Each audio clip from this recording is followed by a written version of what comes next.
December 1756. On one of the remote plantations located on the banks of the James River in colonial Virginia, 7 members of the noble Calverton family died within a few hours during a festive dinner.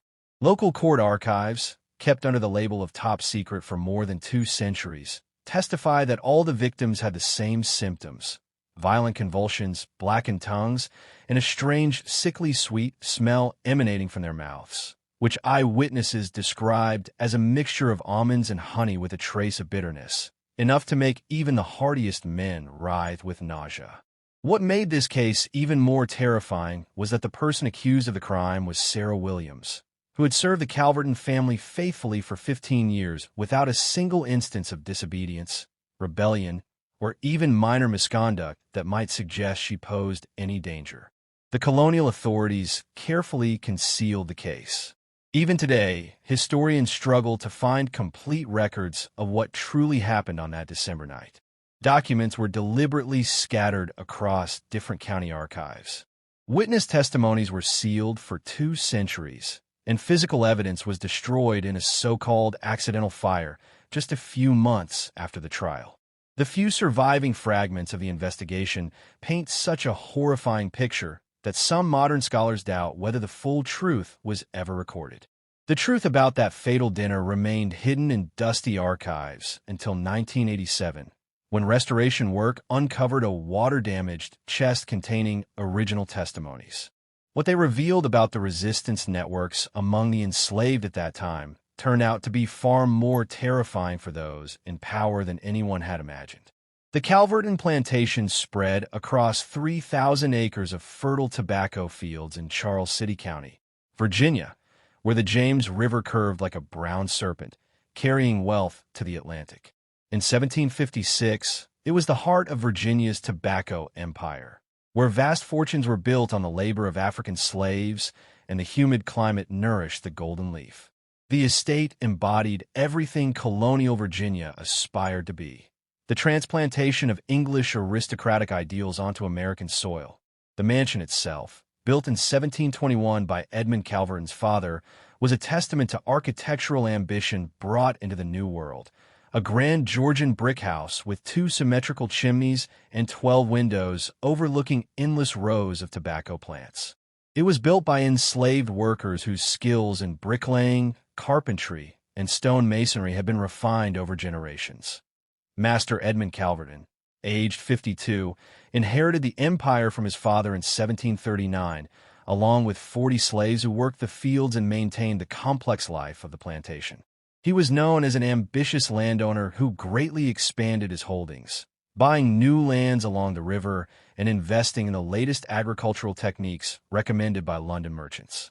His wife Margaret came from the prestigious Randolph family of Richmond, one of the oldest and most influential families in colonial Virginia. Their marriage in 1729 was both a romantic union and a business alliance, merging 2 powerful dynasties and strengthening their control over the James River tobacco trade.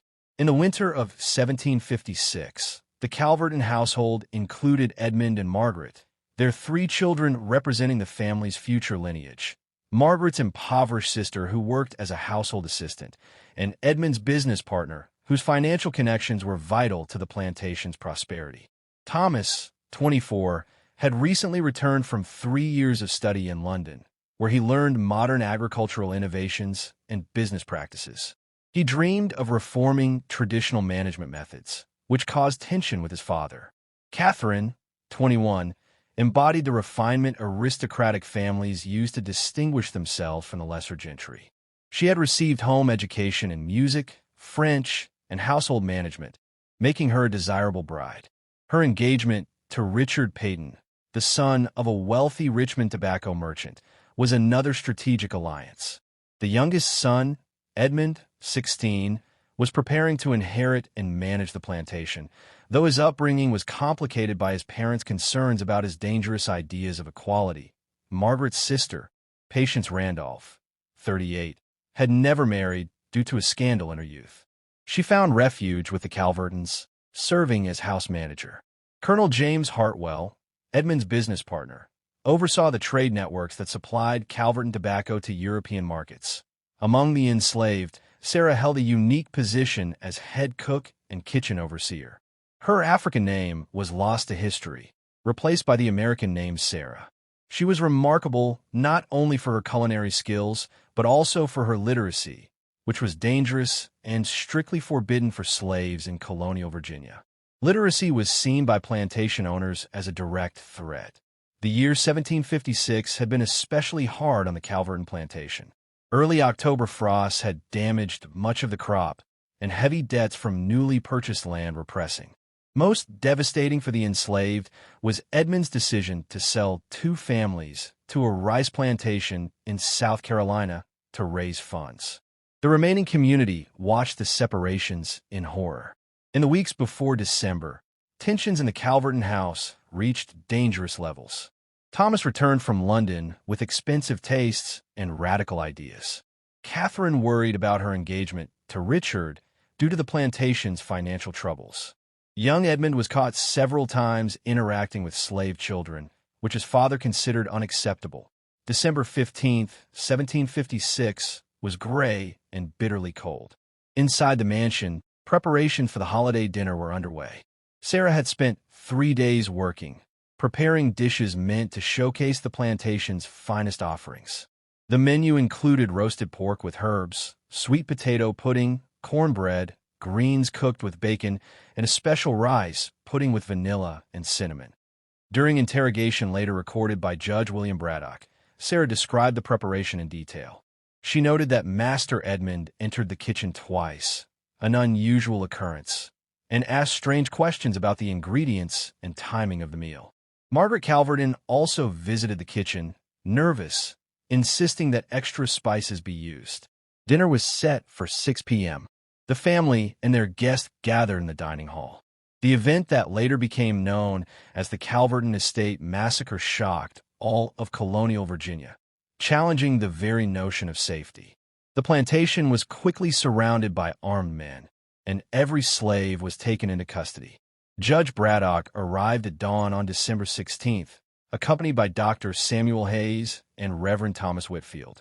What they found in the dining room was beyond their limited medical understanding. 7 bodies lay in different positions, their faces twisted in grimaces of agony, but without the usual signs of poisoning known at the time. Dr. Hayes was especially disturbed by the blackened tongues and the smell of almonds. He had read about such symptoms and descriptions of exotic poisons derived from tropical plants. During questioning, some slaves reluctantly gave testimony. A maid named Sarah, not the cook, said she overheard Edmund and his son Thomas arguing about selling slaves to raise capital. She also heard Edmund discussing the possibility of selling cook Sarah herself because of her age and literacy, which he considered a potential threat. The blacksmith, Mosey, reported that Sarah had secretly been teaching other slaves to read. During interrogation, Sarah remained calm and dignified. She answered questions in fluent, articulate English, demonstrating knowledge that shocked the officials. Her testimony provided her with an unshakable alibi, but Judge Braddock was not ready to give up. The breakthrough in the investigation came when Dr. Hayes discovered in the victims' stomachs small brownish fragments with a bitter taste and the smell of almonds. The fragments were sent to his colleague in Williamsburg, who determined that they were the seeds of a wild plant that local Native Americans and some slaves traditionally used in small doses for healing, but which became deadly when concentrated. This discovery forced the investigators to reconsider everything they thought they knew about the case. Sarah had not simply added poison to the food. She had been developing methods for creating lethal toxins from local plants for months, perhaps even years. The investigation took an even darker turn when investigators found Sarah's secret laboratory in an abandoned shed. Beneath the floorboards, they uncovered a collection of dried plants, each labeled with notes in English and in unknown African symbols. There was also a journal in which Sarah had described her experiments over several years. The journal contained not only scientific observations, but also personal reflections that revealed her inner torment and growing anger. She wrote about watching slave children being sold before her eyes, about women being raped, about the daily humiliations and violence, and about her realization that in a society where she was nothing more than property, there was no place for justice. Sarah had not acted alone. Under pressure, some slaves admitted that they knew about her activities and had helped gather plants. It became clear that there was a complex network of connections linking slaves across different plantations. This network had been collecting information for years about the owners, their plans, and their family secrets, using the invisibility of slaves within the master's households. Moses confessed that he had helped Sarah modify kitchen equipment to process plants and create hiding places. He also revealed that similar networks existed on plantations throughout the region. Dr. Hayes, after studying the poison, understood that Sarah had not used exotic substances, but rather plants that grew in Virginian soil. The poison was a symbol. The land itself had turned against the colonizers who had claimed it as their property, just as they had claimed the people who worked upon it. The most harrowing part of her confession was her description of the dinner itself and the emotions she experienced as she watched the family consume their last meal. She observed the scene through the kitchen window, not with satisfaction or joy, but with a deep sadness at the necessity of what she had done. She refused to name those who had helped her, taking all responsibility upon herself. On February 14, 1757, Sarah was executed by hanging. The execution was public. The colonial government responded with new laws that tightened control over slaves. The Calverton plantation was auctioned off, and the entire community was scattered to break their bonds. Today, only scattered stones of the foundation remain on the site of the mansion, barely visible beneath years of overgrown grass. The case of the Calverton poisoning remains one of the most complex and morally ambiguous in the history of colonial America. It is a story about the brutal reality of slavery and about the lengths people will go in their pursuit of freedom when all other options have been exhausted.